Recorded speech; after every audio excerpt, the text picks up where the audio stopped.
নমস্কার বন্ধুরা, রান্নাঘরে রান্নাবান্নায় সবাইকে স্বাগত। আজ এনেছি ওটস দিয়ে একটা খুব সুন্দর রেসিপি। আসুন দেখে নিই। এখানে আমি 50 গ্রাম ওটস নিয়েছি, আর এটা আমি 1 মিনিট মতো শুকনো খোলায় নাড়াচাড়া করে নেব। এরপর এর মধ্যে আমি দিয়ে দেবো সামান্য পরিমাণ বাটার। সামান্য পরিমাণ বাটার দিয়ে আবার 3 থেকে 4 মিনিট একদম কম আঁচে নাড়াচাড়া করে নিতে হবে। ওটসটা ভাজা হয়েছে এটা আপনি বুঝতেই পারবেন, একটা সুন্দর গন্ধ আসবে ভাজার। ওটসটি ভাজা হয়ে গেলে এটিকে এবার ঠান্ডা করার জন্যে রেখে দিতে হবে।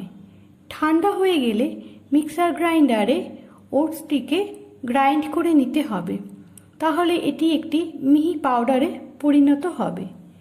এরপর আমি এখানে নিচ্ছি একটি মাঝারি সাইজের আলু সেদ্ধ। যে ওটসটি পাউডার করে নিয়েছি সেটি একটি বড় পাত্রে ঢেলে নেব, আর দেব এখানে মাঝারি সাইজে সেদ্ধ করে রাখা আলু। এরপর এর মধ্যে আমি দেব স্বাদ মতো নুন, আর দিচ্ছি সামান্য পরিমাণ ধনেপাতা কুচি। এছাড়াও এর মধ্যে দিলাম আমি ধনে আর জিরে শুকনো খোলায় ভেজে রাখা মশলাটি। এই সব দিয়ে ওটসের সঙ্গে আলুটিকে ভালো করে মেখে নিতে হবে। ঠিক এখানে যেভাবে আমি ভালো করে মেখে নিচ্ছি এইভাবে। এই সময় এটি একটু শুকনো লাগবে, তখন এর মধ্যে পরিমাণ মতো 3 থেকে 4 চামচ মতো জল দিতে হবে। জল দেওয়ার পরই দেখবেন মণ্ডটি নরম হয়ে গেছে এবং এটি একটি সুন্দর নরম ডোতে পরিণত হয়েছে, ঠিক যেইভাবে আমরা ময়দা মেখে রাখি। এবার এটিকে আমরা ঢাকা দিয়ে 10 মিনিটের জন্য রেখে দেব।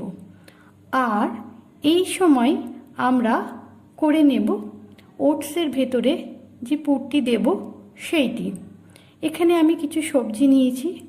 প্রথমে একটি পাত্রে সামান্য পরিমাণ সাদা তেল দেব এবং এর মধ্যে আমি প্রথমেই দিয়ে দেব আদা কুচি আর বিনস কুচি।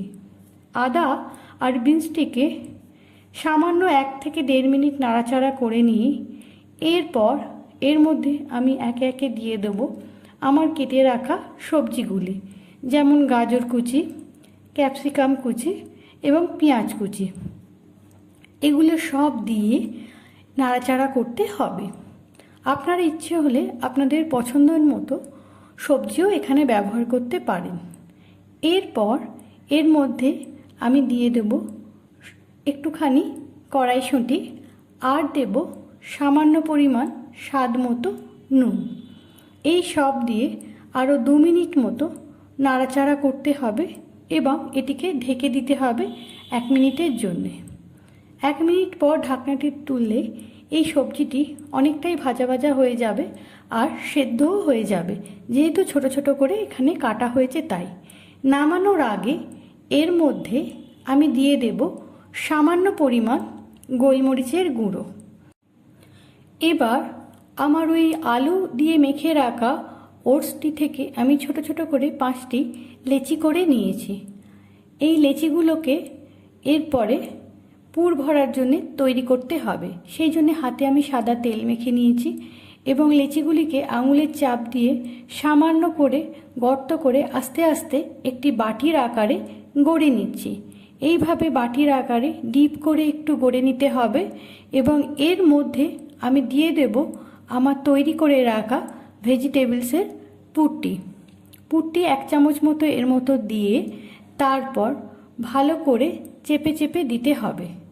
ভালো করে আঙুল দিয়ে চেপে এর মধ্যে পুরটি ঢুকিয়ে এরপর আস্তে আস্তে মুখটিকে বন্ধ করে দিতে হবে, ঠিক যেভাবে আমি করছি।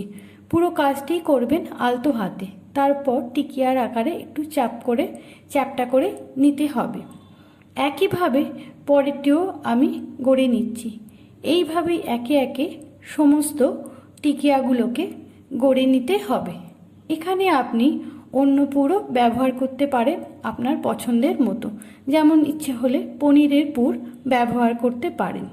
দেখুন আমার আরেকটি টিকিয়া গড়া হয়ে গেল।